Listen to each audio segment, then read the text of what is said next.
Buenos días, esta es mi 47ª presentación. Bienvenidos. En todas las demás presentaciones hemos estado revisando la doctrina de lo uno y lo múltiple.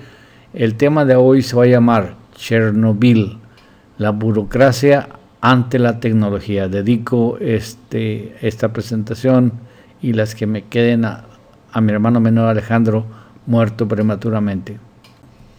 Hemos estado manejando esta diapositiva, este esquema, desde la tercera presentación. Hemos tratado de ver si hay coherencia en la teoría. Dijimos, nuestra tercera presentación se trata de la explicación del genio idiota. Los genios idiotas, la teoría actual sobre cómo trabaja el cerebro, los trata de explicar como islas de genialidad en océanos de imbecilidad.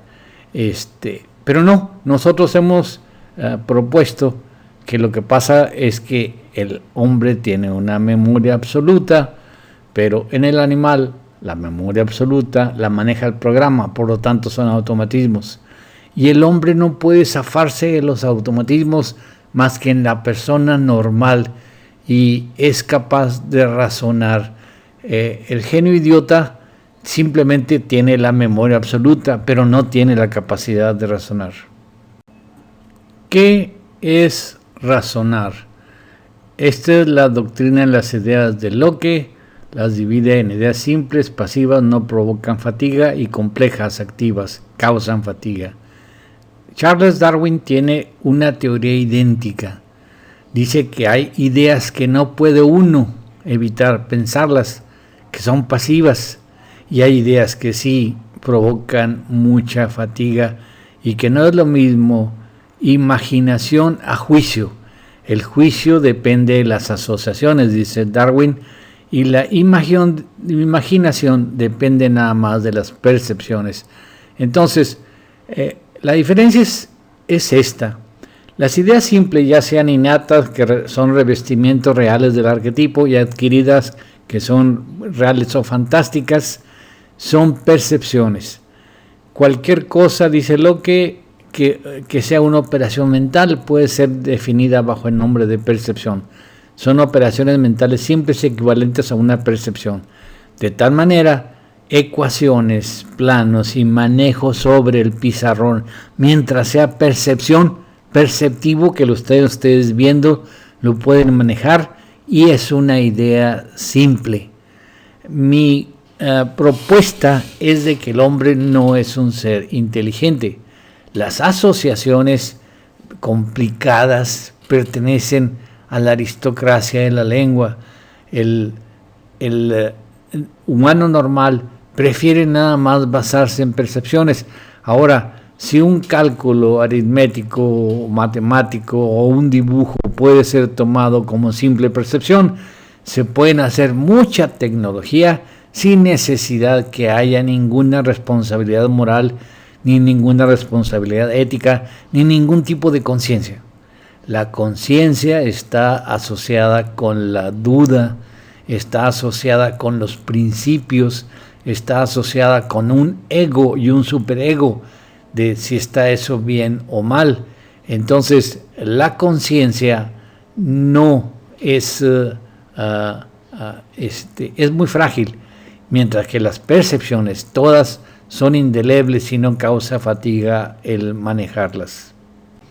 El manejo de la percepción fantástica es verla anotada y recordar lo que se nos ocurrió cuando la escribimos.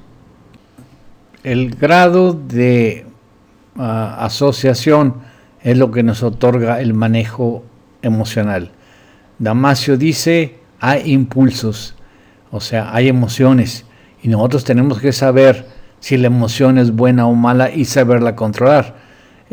Habíamos puesto del lado del animal la técnica, pero no, definitivamente el animal no tiene técnica. Simplemente quisimos decir que la persona normal, al meterse en los automatismos, que es lo natural del animal, o sea, nosotros trabajamos como en automatismos, también hablamos como automatismos, o sea, no es un manejo emocional, es simplemente hablar.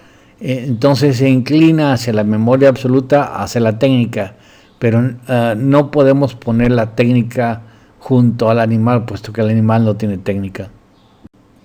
Cuando hablamos de las obreras de Willow Run, la fábrica de Ford, para poder fabricar aviones B-24, inventamos el término idiota útil. De perdido nos sirve para sacar la tecnología del animal, porque obviamente que el animal no tiene tecnología. Entonces, el idiota útil es alguien que con adiestramiento y con memoria puede hacer, si es colocado en la posición adecuada, una máquina muy complicada. Quedaría cerca del genio idiota, pero sin ser genio idiota. Generalmente, si la mujer es un robot durante las horas de trabajo y vuelve a su casa, o sea, la democracia, que es la medianía, estamos usando la definición de Mario Pei, democracia y aristocracia de la lengua. O sea, la medianía es la gente normal de una sociedad y varía de sociedad a sociedad. De repente una mujer puede ir a trabajar a Willow Run, entonces se convierte en un idiota útil, pero vuelve a sus responsabilidades y a su nivel intelectual normal, la medianía, sin irse hacia la aristocracia de la lengua. Ahora, cuando vemos la serie de Big Bang Theory, sacamos este esquema, porque es obvio que poner idiota útil se aplica a mujeres que van y entran a la línea de montaje. Pero ¿qué pasa con la gente que diseña las líneas de montaje, que diseña los aviones, etcétera? La gente que no va nomás ahí a apretar tornillos, sino que va a diseñar. Esa sería la tecnocracia.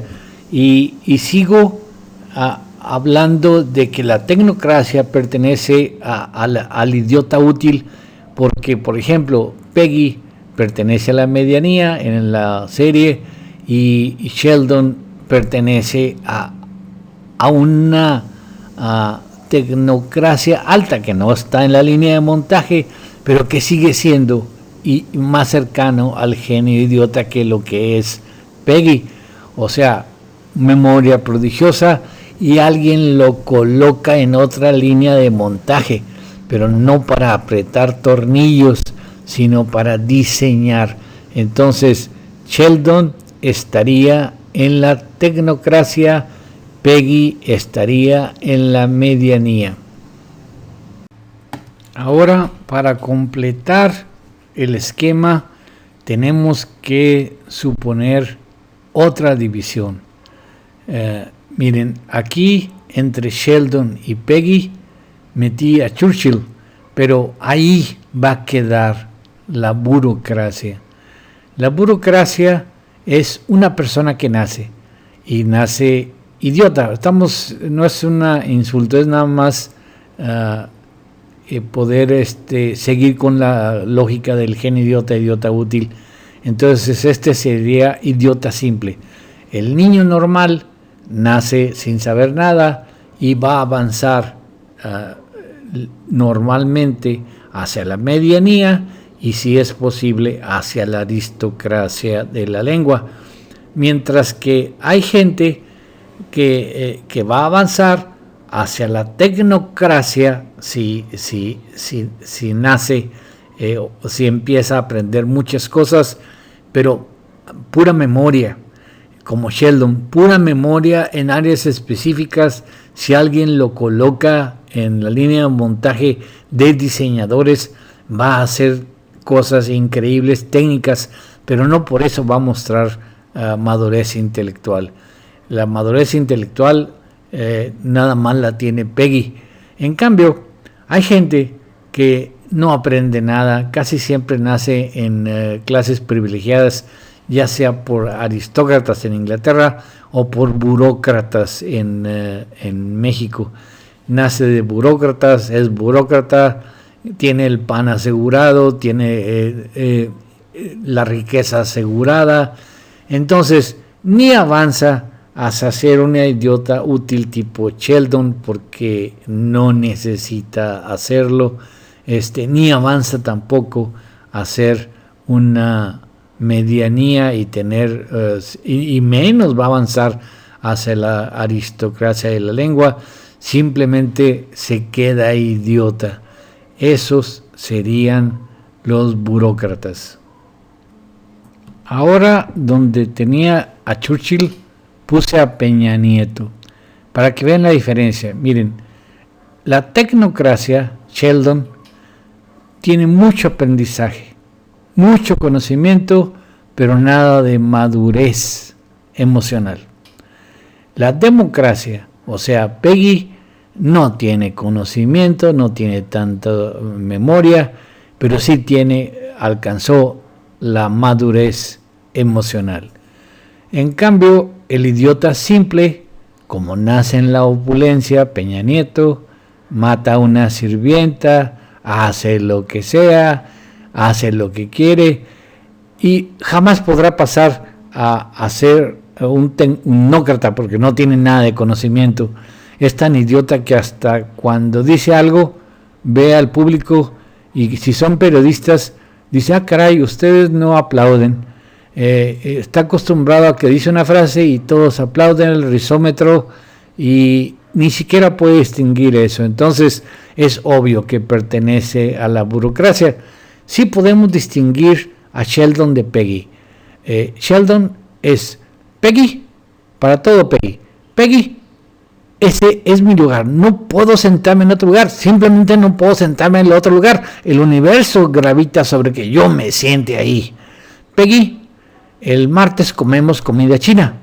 Peggy, el miércoles comemos Thai. El jueves vamos vemos Star Trek.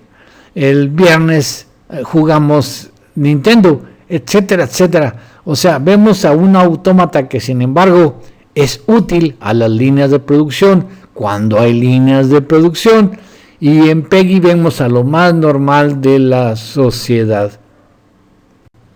Este esquema ya lo hemos presentado anteriormente, es acerca de la curva de aprendizaje. Si el animal fuera una tabula rasa que fuera adquiriendo conocimientos en forma progresiva, esperaríamos una curva acostadita, avanzando según la edad y permanente siempre, pero no es así. Las cadenas instintivas, las lagunas de las cadenas instintivas tienen que llenarse con los objetivos alcanzables en la ósea, y entonces eso da las ideas innatas. Las ideas adquiridas son cosas, pequeñas asociaciones que el animal puede llegar a hacer, y ahí también se meten las ideas fantásticas.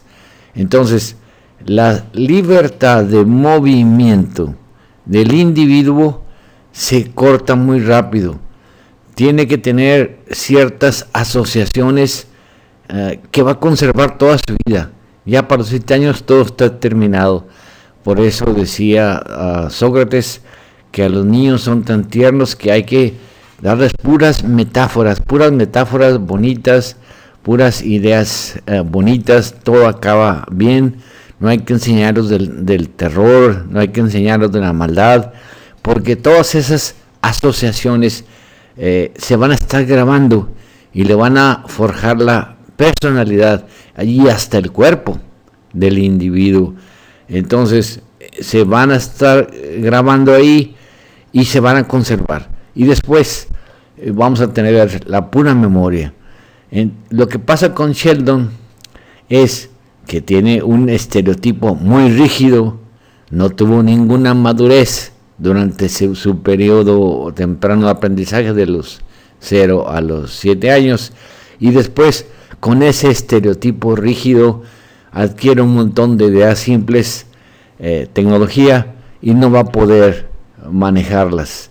la frase de la derecha, ya la habíamos mencionado, el lenguaje no es un subproducto de la inteligencia, el lenguaje es la inteligencia misma. El lenguaje se aprende temprano, la semántica, para poder hacer la asociación. Si no, después se van a quedar con un lenguaje estereotipado y fijo, si no logran ampliar ese tipo de asociaciones tempranamente. Entonces tenemos una teoría que dice lo siguiente: el hombre no es un ser pensante, el hombre lo que hace es automatismos, y hay una etapa muy temprana que se cierra a los 7 años, en donde las lagunas en la cadena de automatismos, o sea, en la cadena de los instintos, se llenan con objetivos alcanzables. Antiguamente los griegos tenían que meter ahí, en esos tempranos años, moralejas, fábulas, etcétera, para que el individuo tuviera buenas asociaciones y fuera un buen ciudadano. No se le podían meter oficios porque físicamente no está preparado para meterle oficios. Pero aquí, en la era digital, se crea un sujeto especial que se llama nerd.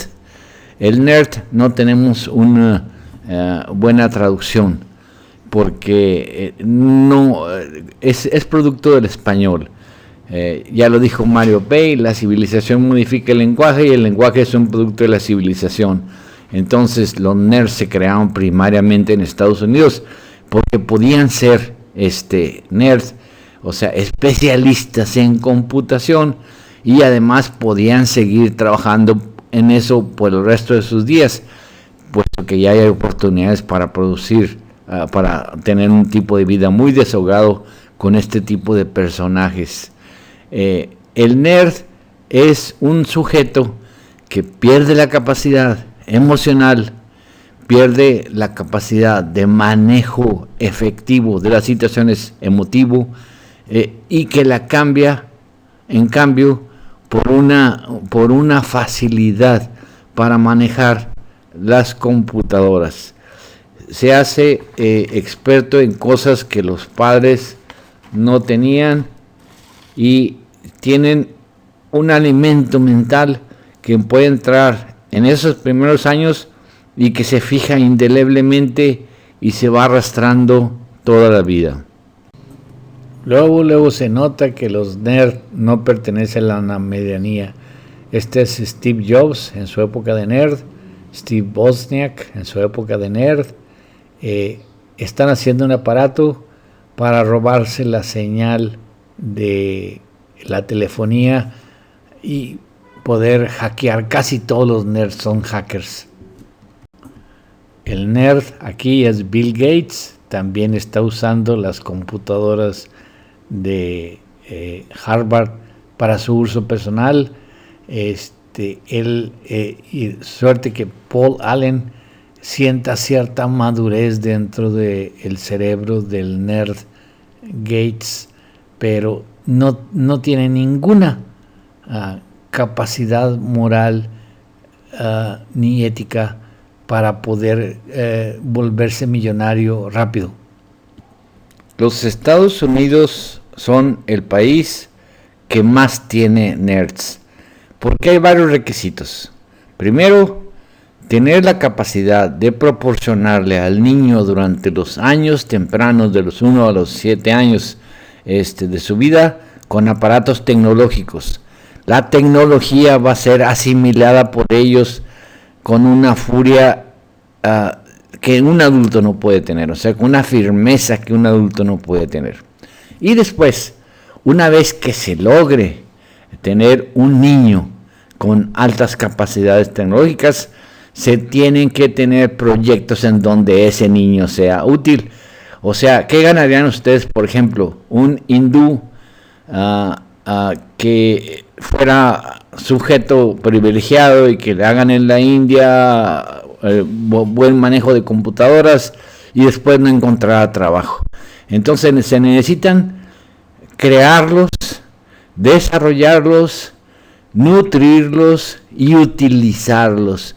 Si no tienen todo ese manejo, pues no tienen un nerd. Por ejemplo, Sheldon, ¿qué ganaría el país con Sheldons? Igual que alguna vez dijo alguien sobre Newton, Aldous Huxley, ¿qué ganaría uno con una raza de Newtons si son tipos totalmente que no encajan en la sociedad? Dice Aldous Huxley, como hombre fue un desastre, pero como inteligencia fue soberbio. La palabra nerd, cerebrito en español, no indica nada.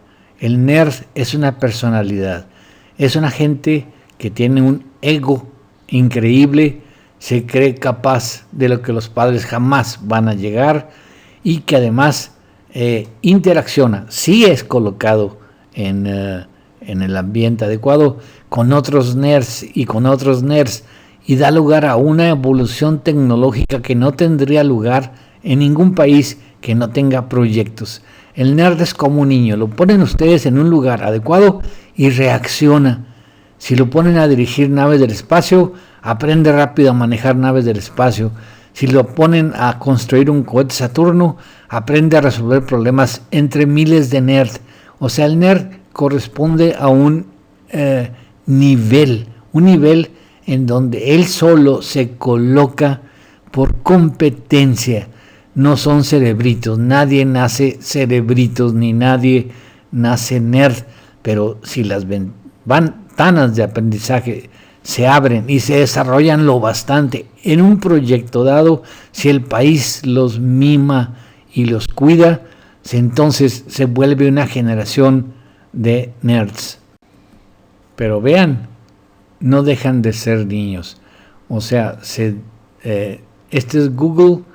Hay una conexión de la oficina a la cafetería. Google está hecha por un nerd, por lo tanto los diseños son para que le guste al tipo de Google. Aquí hay un Google, sillón vibratorio, salas de masaje, etcétera. O sea, ganan demasiado dinero Google, entonces puede gastarlo en lo que ellos quieran y los nerds es importante que les dé la importancia, que satisfagan su ego para poder diseñar. Esta es la cafetería de Google, abundante comida, no debe faltarle nada. El nerd debe ser tratado en forma especial. Esa es la ventaja del capitalismo americano. Si se trata en forma especial, si se le deja interactuar entre ellos, para que desarrollen tecnología que nada más ellos, debido a su enorme aprendizaje y su memoria, pueden desarrollar, deben ser fomentados, pero siguen siendo niños. Este es Google, salas de reunión con tubo resbaladizo. Vean, los nerds se dejan caer, son niños. El que diseñó todo esto, el dueño de Google, es un niño. Entonces quiere todo a la altura. Para él todo se trata de ser imaginativo, pero la imaginación es nada más la memoria puesta a una área específica y ahí, mediante ideas simples, diseñar. No le entra a la madurez, las consecuencias de sus productos, para nada. Así es la sala de los nerds en general. Ahora vámonos a una tragedia. Chernobyl, 26 de abril de 1986, en la madrugada, explotó el reactor. Al explotar el reactor, kilos de material radioactivo volaron por el aire y eso creó un arco iris de colores. La gente en la ciudad de Pripyat, que estaba cercana a 3 kilómetros, salió a verlo porque parecía fuegos y empezó a caer material radioactivo sobre ellos. toda la gente que salió y le cayó el material radioactivo, niños incluso fueron llevados a ver eso, no sobrevivieron. No había ninguna conciencia en la población en Pripyat para saber que eso era peligroso. La radioactividad era tal que se puede apreciar en las fotos tomadas ese mismo día ya de mañana. Miren, esa cosa clara donde está la palabra Discovery es un velo de la fotografía debido a radiación. Aquí podemos ver la velada de la foto, ya está arriba de la palabra Discovery.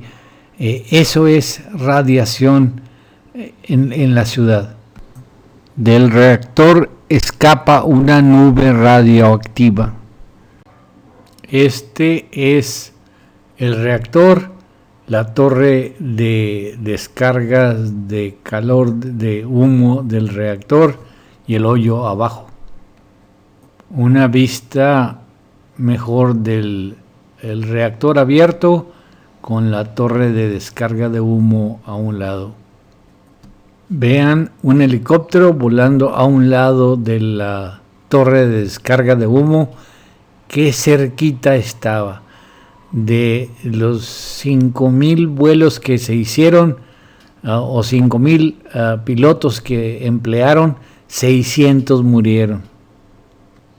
Se formó una lava radioactiva en el reactor abierto y esa lava radioactiva empezó a agrietar la losa que está abajo para penetrar en el subsuelo. Dice el documental, a 30 kilómetros al este de la planta los árboles están quemados por la onda expansiva radioactiva. Como la onda avanzó principalmente hacia occidente, o sea, hacia Alemania e Inglaterra, entonces esta quemadura de árboles también tiene que haber sido hacia el oeste y en general en la circunferencia. Vemos los árboles quemados y al fondo los árboles verdes. Así de intensa era la radiación. En Kiev, el 1 de mayo se va a hacer un desfile y vean las áreas altamente radioactivas en anaranjado. Y en el desfile va a pasar por las áreas altamente radioactivas. No se alertó a la población. Miren, son fotos de un solo periodista. Todas las demás fotos del desfile fueron incautadas y borradas. Toda la población pasa por las áreas altamente radioactivas. Eso va a tener consecuencias funestas a la larga. La nube radioactiva avanzó hacia el oeste. Vean dónde está Chernóbil. Alcanzó parte de Francia, alcanzó Inglaterra, alcanzó los Balcanes e Italia.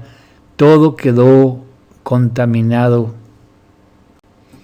Aquí vemos cómo, en un dibujo, de cómo el magma penetra a la primera cámara abajo de ella. Las otras cámaras están inundadas, pero también empieza a fracturarse. Están inundadas porque los bomberos trataron de apagar el fuego con agua y no le hacían nada el agua a este fuego. El magma está líquido y ya está penetrando a la cámara abajo del reactor. Vean cuántas defensas tiene el reactor. Tenía su propia carcasa y luego una defensa y luego una cámara especial abajo. Las quebró todas. El magma ya cubre el subsuelo abajo del reactor y está totalmente agrietado, y eso, por supuesto, el magma no se apaga, va a seguir aumentando hasta que el magma ya esté abajo completamente en depósito, y abajo las cámaras inundadas en peligro de que entre el magma ahí. Vean, aquí el magma ya tiene agrietado toda la parte baja del reactor y está empezando a agrietarse la parte que contiene la cámara subterránea donde se va a empezar a acumular el magma. Aquí vemos ya las grietas que van a comunicar al magma con el área inundada.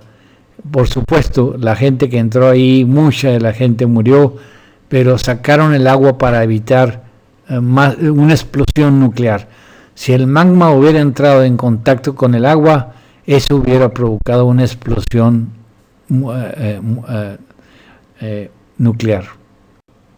Esa explosión nuclear hubiera sido más fuerte que las bombas de Hiroshima sobre Hiroshima y Nagasaki. No se dijo qué tanto era el cálculo, pero en cuanto a explosión por impulso, Kiev quedaría destruido, Minsk quedaría destruida, o sea, a 320 kilómetros, y Europa, gran parte de Europa, quedaría inhabitable. Aquí vemos ya grietas y la penetración del magma en las cámaras que fueron desalojadas de agua, pero que antes estaban inundadas. Aquí ya todos los pisos del reactor están fracturados y todas las cámaras que antes estaban inundadas de agua están ya contaminadas.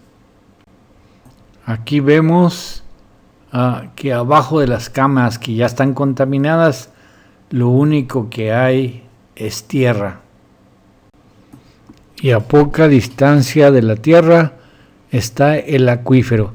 Entonces, para poder poner una protección entre la última de las placas de concreto que ya está contaminada y el acuífero, se planea hacer un túnel que mide 150 metros. Entonces el túnel va a recorrer por abajo, 12 metros por abajo de la tierra.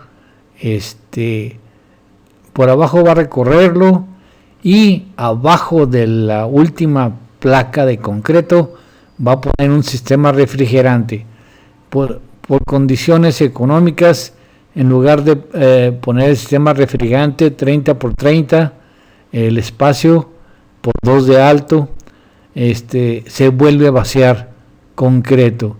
Al final queda otra placa de concreto de 2 metros de alto, que no es casi mucho más grande que la última placa de concreto que ya estaba perforada.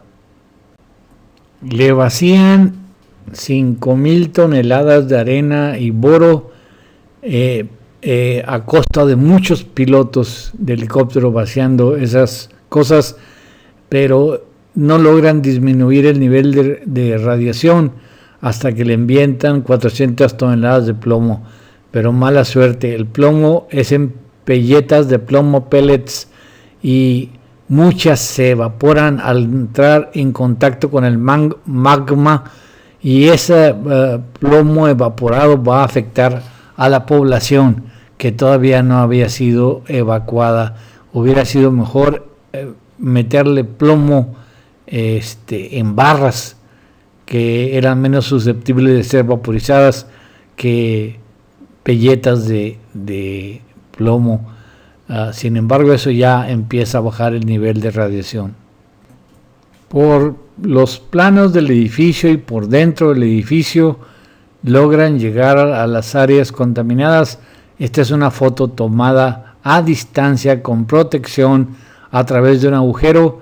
El magma ya está en las cámaras inferiores inmediatas. La destrucción es total, ya no hay nada que proteja. 10,000 mineros en turnos de 3 horas, 24 horas al día, cavan un túnel de 150 metros de largo. La radioactividad en la boca es 300 veces más alta. pero el ánimo no flaquea. Muchos de los mineros resultan afectados, y sin embargo todos hacen todo por el bien de el resto del país. Sin embargo, ya para el 27, una planta sueca detecta la radiación, la nube. Ya para el 28 todos ya han identificado Chernobyl como la causa del problema, y se hace una reunión en Viena. La frase de arriba es de uno de los concurrentes a la reunión, que realmente me parece muy estúpida e inocente. Los soviéticos aprenden en que podían confiar en nosotros. O sea, ellos son los buenos, los soviéticos aprenden como animales que deben confiar en nosotros. Qué raro que alguien decida el gobierno colaborar con otro gobierno el cual no le avisa a sus conciudadanos de la radiación y del peligro, y los tiene todavía metidos en el hoyo con todo y matando gente. Esa es la apertura o glasnost. Entonces el glasnost no salió del hecho de que Gorbachev fuera más inteligente y tratara de modernizar a Rusia. El glasnost salió a la fuerza porque no podían con la explosión. Vean la capacidad de la propaganda. Este es un periodista que fue a la reunión de Viena. No busqué el nombre porque realmente para estupideces como la que va a decir, mejor que sean anónimas. Dice: el efecto más importante de la reunión de Viena fue que los rusos sintieron que podían confiar en nosotros. Somos los buenos, somos los que estamos causando el cambio en el mundo. Fue una victoria para la glasnost. Sabemos desde hace mucho que los rusos dependen de los americanos. Las industrias rusas antes de la Segunda Guerra se pusieron por los americanos. Entonces de repente les falla a los rusos la tecnología y tienen que entrarle los amigochos, pero de la camarilla judía, para ayudar a Rusia, porque todos son uno solo. ¿Cómo se les explica a los soviéticos de que los Estados Unidos, aunque nunca se les dice francamente que los Estados Unidos van a cooperar? El 18 de mayo Gorbachev dice: hemos enfrentado una calamidad para la que no estábamos preparados. La energía nuclear supera el control humano. Dice Gorbachev: movilizamos todas las fuerzas económicas, técnicas y científicas. Así es como se produce el sarcófago, construido por técnicos occidentales y fondos occidentales. Se envían robots desde Occidente. Muchos robots están fabricados en Alemania, pero hay problemas con la información. O sea, la información es bajar los niveles de radiación. Los alemanes técnicos no saben cómo proteger los instrumentos porque no les dicen los niveles reales de radiación. Llegan los robots y apenas empiezan a trabajar y se les fríen las computadoras de los robots. Entonces hay un uso muy limitado de robots para bajar los materiales, echarlos al fondo del pozo y sellarlo. No es que no puedan los occidentales fabricar un robot que resista las cantidades de radiación que estaban en Chernobyl. Simplemente eran astronómicas. Sin embargo, los soviéticos no las dicen y los robots no están lo suficientemente protegidos y fríen sus componentes de control. Vean, este señor general tiene tanta medalla que le ha de pesar. Dice: ahí no pueden trabajar los robots, pero ¿para qué preocuparse? Tenemos hombres. Se traen 500,000 hombres del ejército, de los reservistas de todos lados, y le llaman biorobots. Vean las palitas chiquitas que tienen. Incluso en el video se puede ver que uno agarra muy poquita escoria y la tiene que volver a tratar de agarrar más, porque nada más tienen tiempo de 90 segundos a 2 minutos, dependiendo del grado de reactividad del lugar, para recibir suficiente radiación que los mate. Las más peligrosas de las esquirlas son de grafito, y el grafito no pesa. Entonces una pala de los que usan los que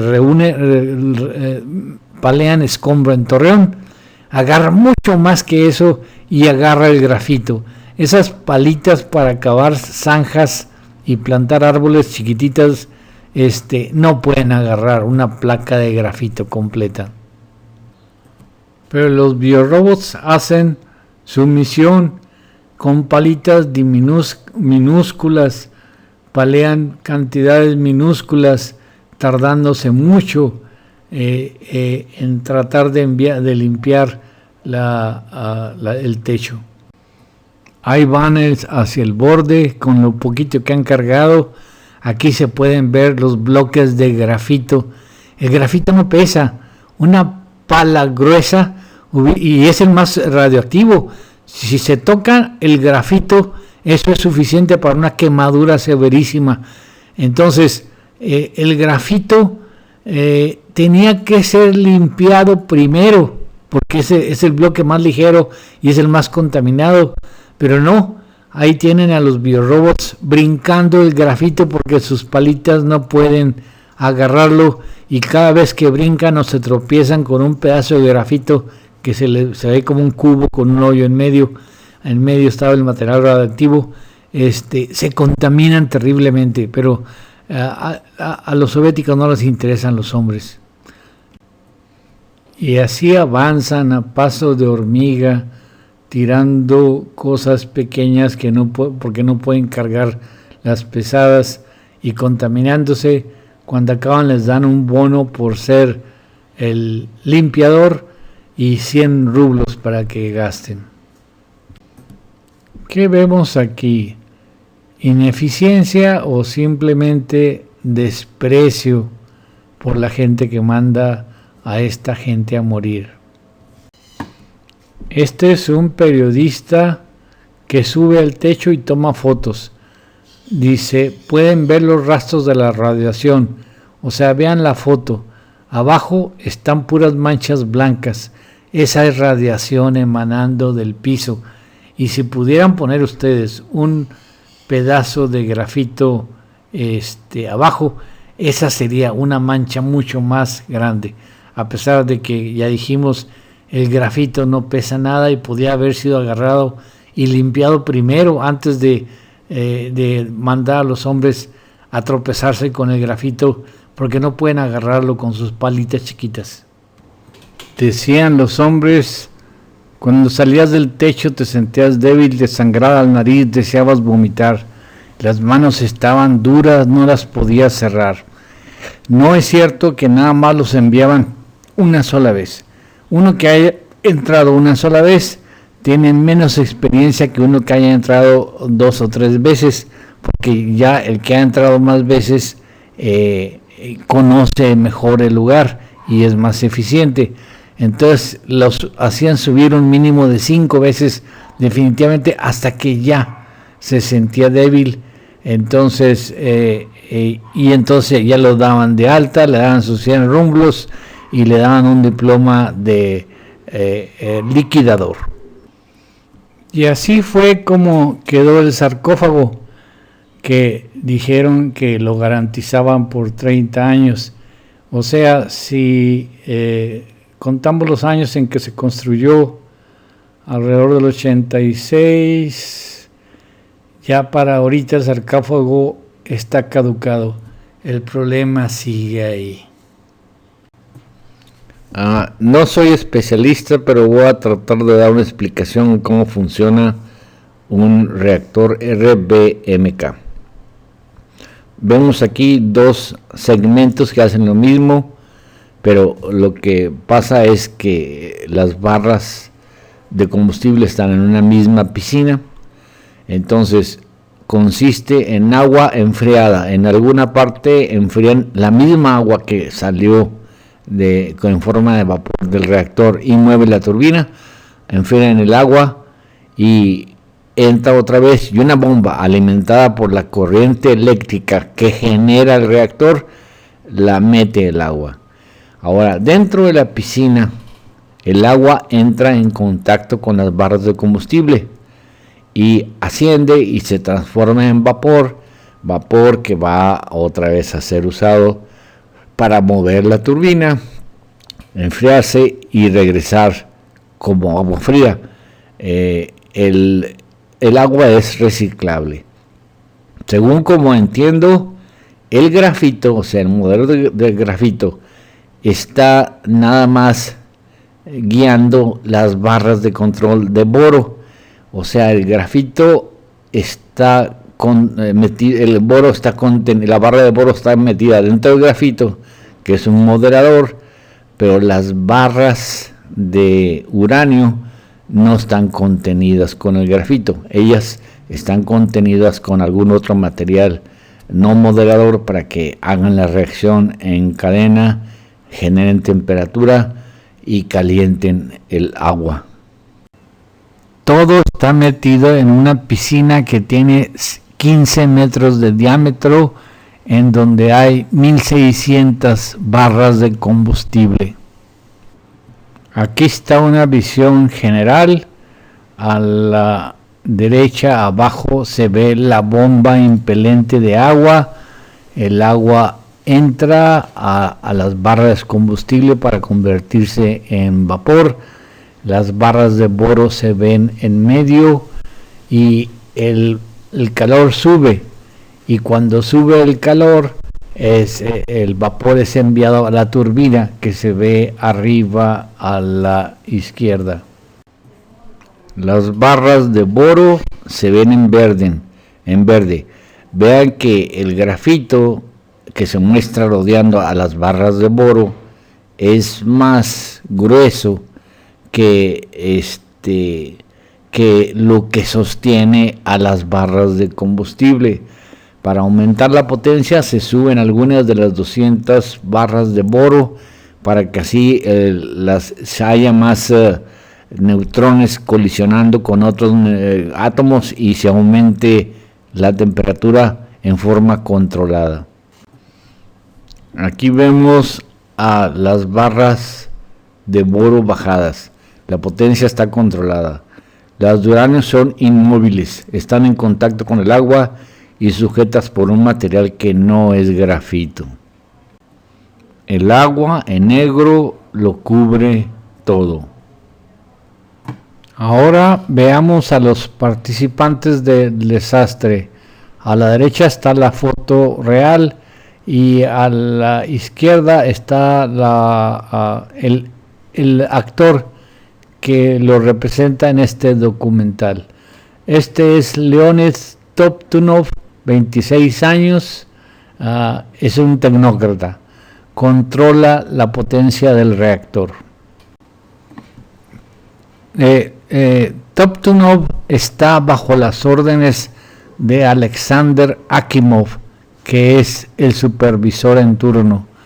Ahora a la izquierda está la foto real y a la derecha la del actor que lo representa. Fijémonos en los lentes. Ahora hay un invitado especial, no es parte del equipo normal del reactor. Este es un burócrata, es Anatoly Dyatlov.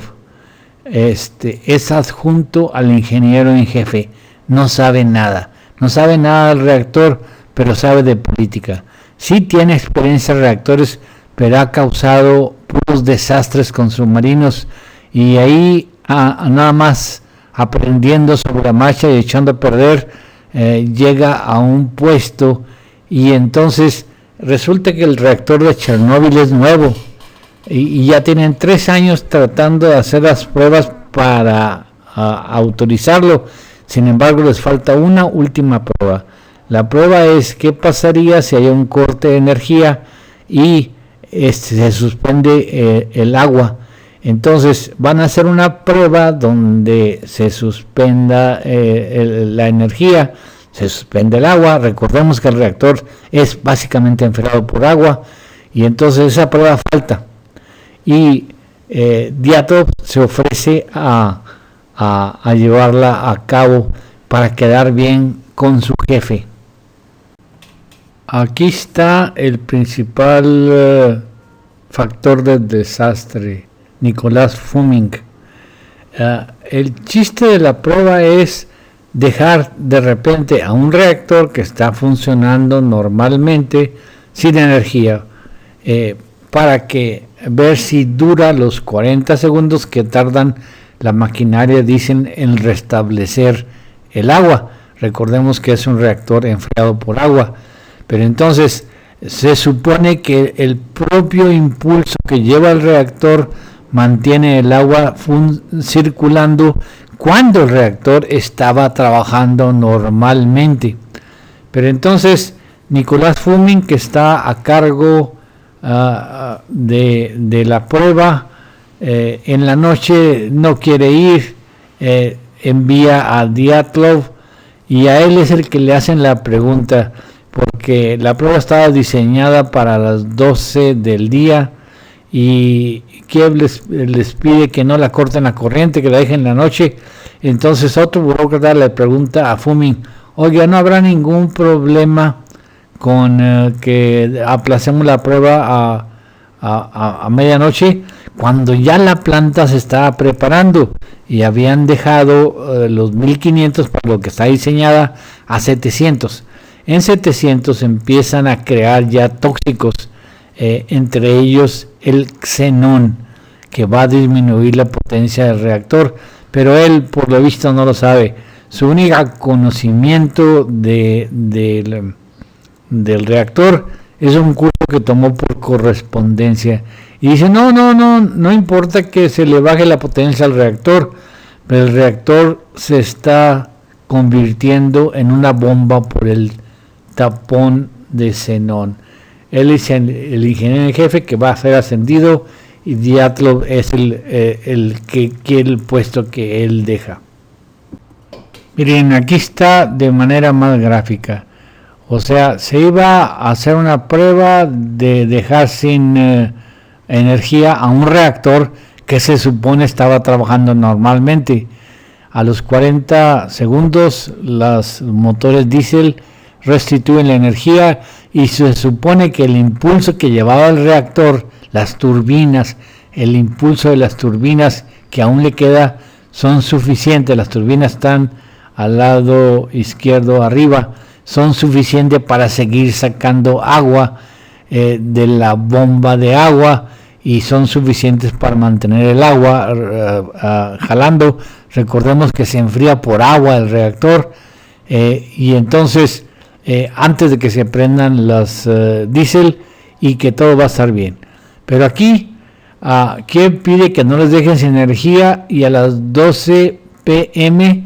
El burócrata que habla con Kiev le pregunta a Fuming que si no importa que se posponga a 12 horas la prueba. No importaría si se hubiera dejado el reactor funcionando a como está diseñado, a 1500. Ahí no se producen tóxicos, pero aquí, al ya estar listo el reactor y haberlo bajado de potencia a 700, empiezan a producirse gases tóxicos como el xenón. El reactor empieza a bajar la energía. Ya las bombas con baja energía, la bomba no va a ser capaz de succionar. Ya la prueba sería muy peligrosa de hacer, y debió haberse suspendido, porque ya tenían 12 horas de estar acumulando xenón. Tanto la turbina como la bomba de agua trabajan con la energía del reactor. Entonces se supone que la prueba es dejar sin corriente eléctrica al reactor, o sea, apagar la corriente eléctrica que genera el reactor, para ver si jalan las máquinas diésel para volver a reinstalar la corriente eléctrica y hacer mover el agua. La turbina, por el propio peso, si estuviera trabajando normalmente en un reactor a 1500, lo que produce el diario, tendría que tener bastante inercia para aguantar los 40 segundos que va a durar sin jalarse, y también la bomba de agua debería tener inercia. Si hubiera estado con la alimentación adecuada de energía para poder bombear el agua hacia la piscina, pero ya tienen 12 horas de retraso y están trabajando a muy poca potencia. No van a poder tener esa inercia suficiente para mantener el agua circulando por 40 segundos antes de que los motores diésel entren en acción. Con la producción de xenón, el reactor baja su potencia y se hace inestable. Aquí las barras de boro están abajo. Toptunov le dice a Dyatlov que la prueba no puede realizarse porque la potencia es muy baja y aún está disminuyendo. El reactor es muy inestable a baja potencia. Debe de haber, según los reglamentos, entre 700 y 1000 megavatios para iniciar el test, y están bajando ya a 200. Pero Dyatlov, ya que le prometió a su jefe hacer la prueba a toda costa y sabe que las oportunidades no se dan en bandeja, le dice a Toptunov: no me importa lo que diga el manual, yo puedo hacer como comisario del partido otras reglas. Haga las decisiones, yo soy el que hace las decisiones aquí, usted nada más hace lo que yo le diga. Toptunov trata de ganar a Akimov, que es el jefe, o sea, Toptunov tiene los controles y Akimov es el supervisor de turno, y trata de ganar a Akimov para que lo apoye, pero este se niega.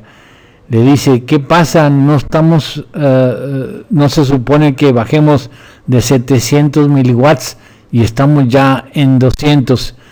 Akimov se niega porque es desobedecer a alguien que puede destituirlo y pierde todas las prerrogativas. En Rusia los ingenieros tienen muy buena vida, y si el jefe del partido lo quita, entonces no quiere arriesgarse. Dice Toptunov a Akimov: ya llegamos a 200 megawatts. Toptunov insiste y le pide que le ponga la orden de hacer la prueba por escrito. Dyatlov se niega.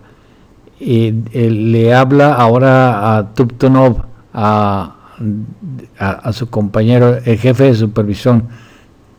No puede, a Akimov, no puede ser seguro, debo decirle y le diré. Dyatlov escucha las conversaciones y destituye a Toptunov y dice: no necesita usted decirme nada, no está en su capacidad de pensar, le dice Akimov, y sacan a Toptunov y otro ocupa su lugar para hacer la prueba. Akimov hace un débil intento de parar a Dyatlov, nada más diciendo las reglas. El nivel de poder es abajo del mínimo de 700 megawatts. Dyatlov contesta: yo tengo el poder para cambiar los parámetros del test, así que voy a usar ese poder. Dyatlov le dice a Akimov: así que la prueba continúa. Akimov dice: bueno, lo empezaremos si usted insiste que empecemos a 200 megawatts. Dice Dyatlov, la única cosa aquí mala es su staff incompetente. Ya hemos tenido montones de retrasos por cretinos como usted. Esta prueba debe ser hecha esta noche.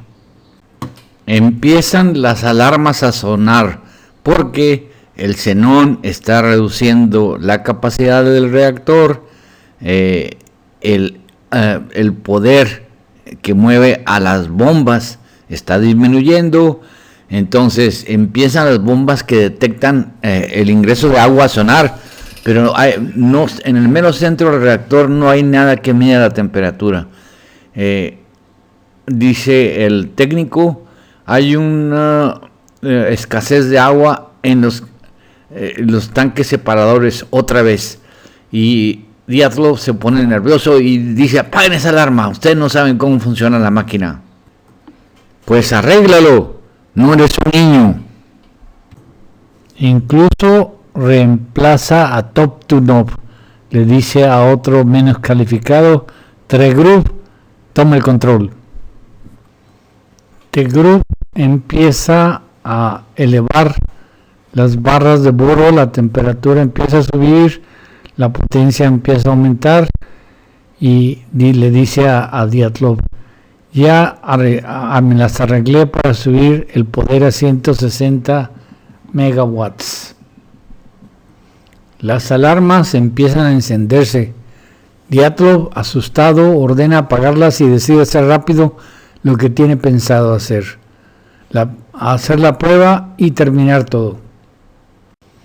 Hay un mecanismo automático controlado por una palanca cubierta con un plástico que si está activado evita que el reactor alcance temperaturas de fusión y explote. O sea, ese mecanismo tiene que desconectarse si se quiere hacer la prueba y Dyatlov mismo lo desconecta para empezar la prueba de una vez por todas. Incluso dice al que reemplazó a Tuptonov, le dice, a 200 megawatts no usaremos mucha agua, porque le habían dicho que el nivel de agua estaba bajo, y estaba bajo porque el aparato ya no funcionaba bien por la toxicidad del xenón.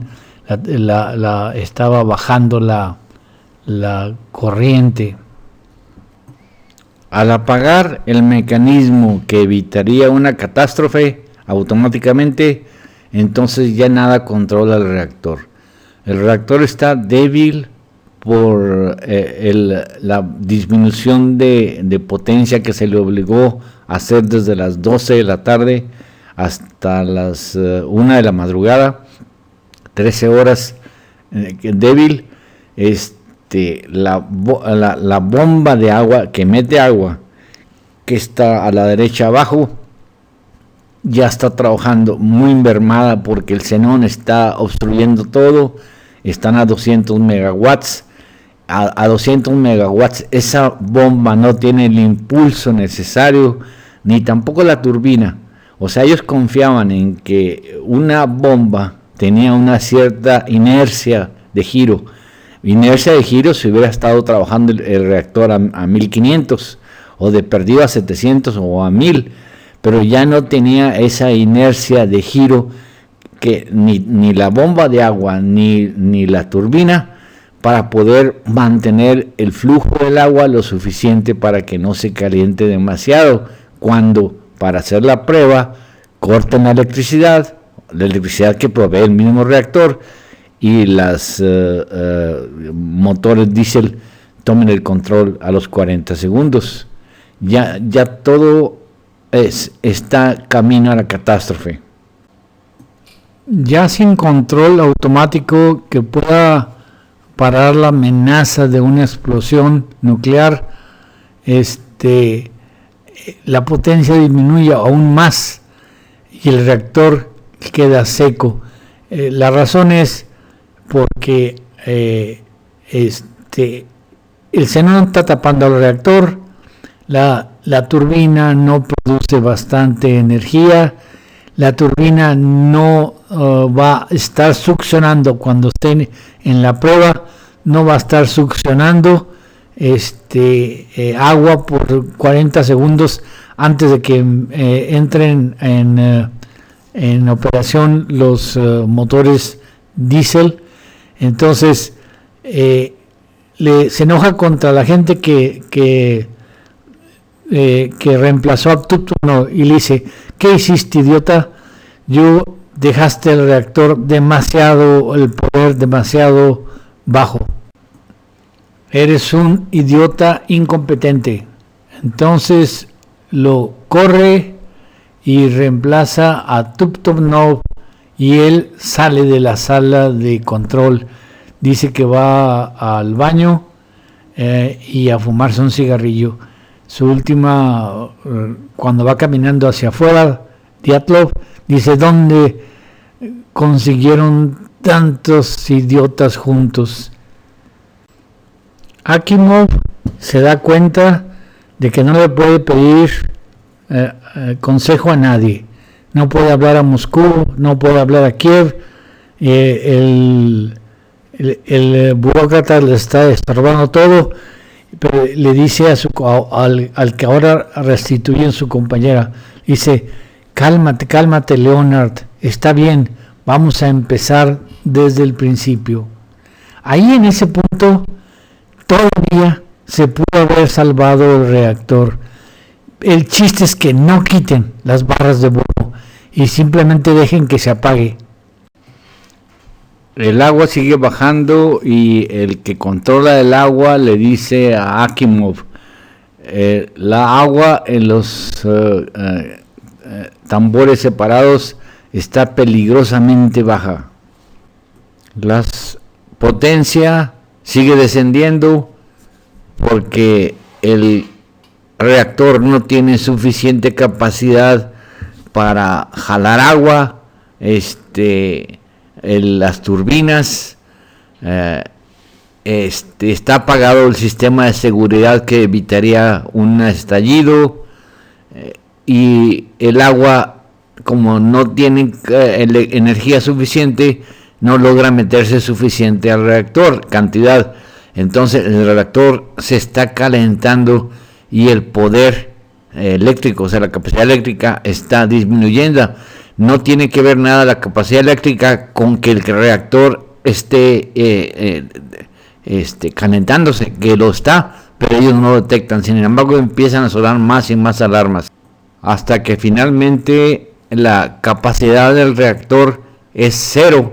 En ese momento, aunque no hayan apretado el botón de parar electricidad, que es indispensable para hacer la prueba, pero no en ese momento, o sea,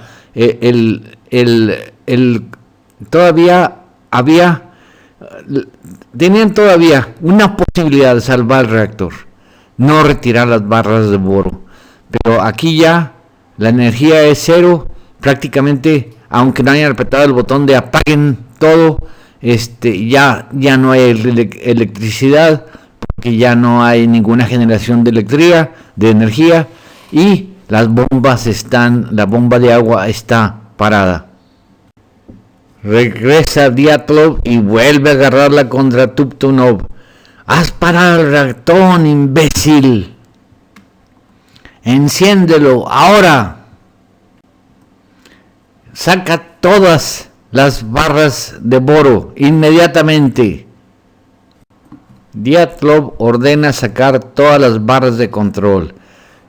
Saca todas esas barras de control. Esas barras de control eran lo único que impedían ahorita que el reactor estallara. Todavía Tuptunov hace un último desesperado intento. Perdóneme, pero no deberíamos cerrar el reactor, o sea, apagarlo. Estas palabras son de Tuptunov: remover las barras de control nos darán aún menos control sobre el reactor, que ya de por sí actualmente es inestable. Ya empieza el reactor a estar listo para explotar. Retiran las barras de boro y alguien que pasa por ahí es el único ser humano que ha visto bailotear las barras de grafito en la piscina. Cada cubierta de la barra pesa 350 kilogramos y todas empiezan a echar vapor y a subir y a bajar. Empiezan a echar a vapor y subir y bajar. Aquí podemos ver esas barras que debían estar a ras. Vemos como una está baja y otra arriba y hay mucho vapor. Aquí se ve mejor cómo ya están disparejas, suben y bajan. Ese técnico que que pasa por ahí accidentalmente y ve a las barras subir y bajar, trata de comunicarse por televisión, pero nadie le hace caso porque todos están ocupados con todas las alarmas que se están encendiendo. Él no puede hablar, no hay sonido, así que nomás agita las manos y le está diciendo que la piscina es un infierno. Ya estamos a segundos antes de la explosión. Todas las alarmas se van encendiendo, todas. Nadie sabe qué hacer. Ya todas las alarmas empiezan a encenderse. La sala de control ya es un sitio de locos con todas las alarmas sonando. Las barras de cesio no deben retirarse todas a la vez porque se pierde el control del reactor y lo están haciendo. Mientras las barras de cesio estén ahí, el reactor está bajo control. Pero al retirarlas, la temperatura dentro del reactor empieza a aumentar y esa temperatura que empieza a aumentar no se traduce en más corriente eléctrica, sino en menos porque ya no hay agua, se han quedado sin agua y es el vapor el que propele a las turbinas que generan la electricidad. Entonces el xenón está haciéndoles una trampa mortal. Top-to-Knob hace un último movimiento, apaga la corriente esperando que las barras de cesio bajen por su propio peso, pero el calor ha dilatado las barras y estas están atoradas. Con todas las barras de control subidas e incapaces de bajar porque ya están dilatadas, el reactor ya está dilatado, la tapa ya está dañada, ya nada puede salvar al reactor, la explosión es inminente. Esta es una forma de ver la situación. Todas las barras de energía están abajo y muchas de las barras de control están todavía sumergidas. Pero aquí están ya todas las barras de control sacadas y solo quedan puras barras de energía, o sea, de radioactivas. En este vemos todas las barras de control azules subidas, ya solo queda pura barra de combustible abajo. Y se empieza a generar temperaturas que están ya alistándose para la explosión. Dyatlov ya no se mete porque está todo asustado y Top-to-Knob hace ahora sí, el movimiento final. Vamos a apretar el botón AZT5 porque tenemos un aumento de temperatura y de poder, o sea, ya no hay control. El AZT5, mala suerte, tenían el instructivo mutilado, ya había sido reportado que con un reactor inestable no puede usarse. Este AZT5 simplemente para todo, baja las barras automáticamente, pero cuando bajan las barras, el que entra en contacto con el reactor primero es el grafito, no el cesio, entonces el grafito aumenta la reacción. Estoy apretando el AZT5 para reducir poder. Lo está apretando, nomás que aquí dice A35. Lo aprieta, aunque ya da ya lo mismo que lo hubiera hecho. No, ya no hay nada de poder hacer eso. Al apretarlo empiezan a bajar las barras de control activamente, ya no por su propio peso, pero entra grafito que va a acelerar la reacción. La cubierta de seguridad de 50 toneladas vuela por los aires. Ahora el reactor es un soplete que expulsa 50 toneladas de combustible nuclear. El cuarto de mandos, el cuarto de control, está muy lejos del reactor. Entonces, Dyatlov hace una última jugada. Manda a todos a investigar qué pasó. Uno de ellos, sobre lo que debería ser la tapa del reactor, se ven estrellas. Toda esa gente que fue a investigar el reactor, mueren. Dyatlov siempre se queda en la zona segura y es el único de la zona de control que se salva. 700 toneladas de grafito radioactivo salen a la atmósfera cercana a Pripyat. La explosión vista a 3 kilómetros no parece alarmar a los habitantes. Aquí está una madre de un trabajador de la planta. En Pripyat había 43,000 trabajadores y todos trabajaban en la planta, pero por lo visto no se da cuenta del peligro de la explosión de Pripyat. Así que así queda nuestro esquema. Akimov es un tecnócrata, pero no tiene valor para enfrentar a los burócratas. Toptunov es un tecnócrata también, pero tiene ciertas capacidades de memoria, de independencia y tratar de acercarse a la medianía. Mientras que Dyatlov ocupa el lugar del idiota simple. No tiene ningún conocimiento, pero como dicen en Rusia, yo soy el que manda, y si me equivoco, vuelvo a mandar. Eso es lo que hace. También esa es una frase puesta por los políticos mexicanos, creo que Hank González. Yo mando, y si me equivoco, vuelvo a mandar. Muchas gracias por su atención.